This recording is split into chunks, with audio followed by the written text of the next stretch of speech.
Assalamualaikum warahmatullahi wabarakatuh. Selamat pagi, salam semangat untuk kita semua. Baik, untuk materi kita hari ini kita akan membahas tentang teori pembelajaran dan motivasi belajar. Nah, teori pembelajaran dan motivasi belajar ini memiliki 4 ciri, yaitu pembelajaran behavioristik, yang pertama kognitivistik, humanistik, dan konstruktivistik. Nah, 4 kriteria ini, teori tersebut akan kita pelajari dalam sebuah pembelajaran kita hari ini. Nah, kita akan membahas yang pertama, yaitu karakter teori belajar behaviorisme. Karakter teori behaviorisme ini bersifat mekanistis, menekankan peran lingkungan, menekankan pentingnya latihan, mementingkan mekanisme hasil belajar. Nah, teori tersebut itu harus didasari dengan merupakan proses interaksi antara stimulus dan respon. Bagaimana stimulus itu, apa saja yang dapat merangsang proses pembelajaran, seperti pemikiran, perasaan, atau hal yang lain yang dapat ditangkap oleh panca indera. Nah, respon, reaksi yang dimunculkan oleh peserta saat belajar yang dapat dia lihat, baik itu dia rasa dan dia resap, baik dari panca indera, pemikiran, perasaan, dan gerakan. Karena bagaimanapun teori behaviorisme ini membutuhkan stimulus dan respon dalam sebuah pembelajaran. Nah, ini adalah aplikasi teori behaviorisme terhadap pembelajaran, baik itu sekolah maupun di perguruan tinggi. Nah, guru menyusun bahan pelajaran dalam bentuk yang sudah siap, yaitu RPS, rancangan pembelajaran sekolah. Materi yang disampaikan itu harus secara utuh oleh guru. Yang kedua adalah guru tidak banyak memberikan ceramah, tetapi instruksi singkat yang diikuti oleh contoh-contoh media pembelajaran, baik itu gambar maupun kasus maupun apa yang ada di lingkungan menjadi sebuah media stimulus gitu, yang akan menggerakkan sebuah pemikiran peserta didik. Bahan-bahan pelajaran disusun dari sebuah sederhana sampai pada yang kompleks. Pembelajaran pada hasil yang didapat diukur dan diamati. Nah, kesalahan harus diperbaiki dalam sebuah pembelajaran. Pengulangan dan latihan digunakan supaya perilaku diinginkan dapat menjadi sebuah kebiasaan. Nah, evaluasi dan penilaian didasari atas perilaku yang didapat oleh sebuah peserta didik. Nah, ini adalah aplikasi dalam aplikasinya di lapangan, dalam sebuah di kelas, teori behaviorisme terhadap sebuah pembelajaran. Nah, yang selanjutnya adalah kita akan membahas tentang pengertian teori kognitivisme. Pembelajaran yang lebih menekankan kepada pengetahuan, aspeknya adalah pengalaman yang dimiliki oleh peserta didik. Nah, contoh yang dilakukan teori kognitivisme oleh teori Browner itu menentukan tujuan-tujuan instruksional.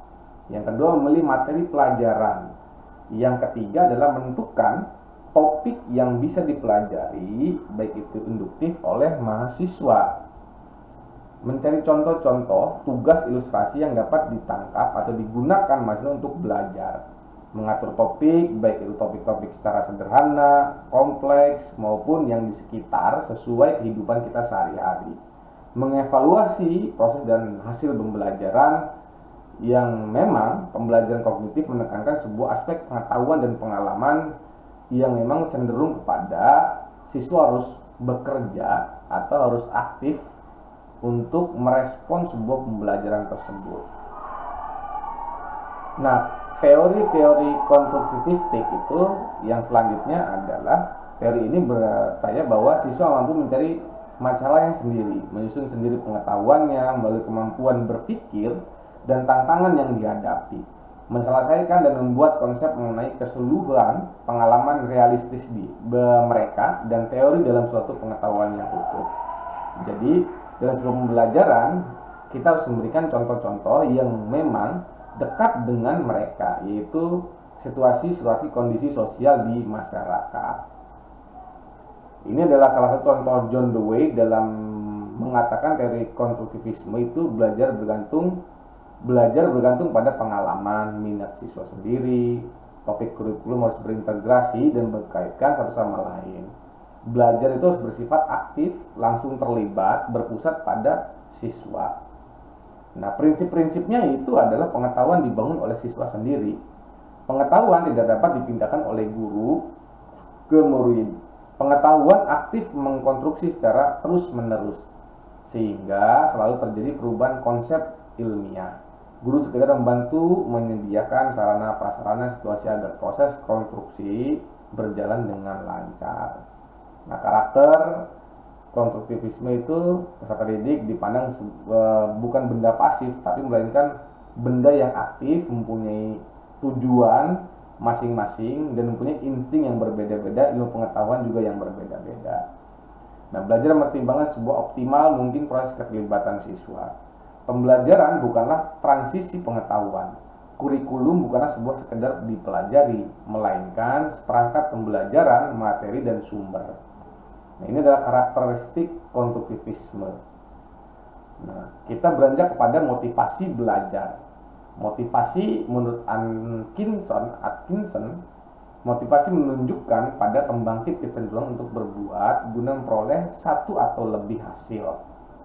Nah, macam-macam motivasi itu berbeda-beda bawaannya. Dorongan makan, dorongan minum, dorongan istirahat, dorongan atau motif yang dipelajari, misalkan dorongan untuk mempelajari sesuatu, dorongan untuk memperoleh jabatan. Nah, itu motifnya berbeda-beda. Nah, teori motivasi, teori intrinsik maupun teori ekstrinsik. Ada motivasi dorongan, ada motivasi insentif, berprestasi, kompetensi, dan teori motivasi Maslow. Nah, ini adalah berbeda-beda teori-teori motivasi tersebut. Nah, fungsi motivasi itu apa? Ternyata fungsinya adalah menurut Chauhan memberikan tenaga dan menopang tingkah laku, memberi arah dan mengatur tingkah laku, menentukan tingkah laku. Nah, ini adalah sebuah fungsi motivasi yang dilakukan untuk membuat sebuah pembelajaran agar lebih menarik, unik, dan memiliki sebuah di kelas itu hidup dalam sebuah pembelajaran, baik diskusi maupun dan lain sebagainya.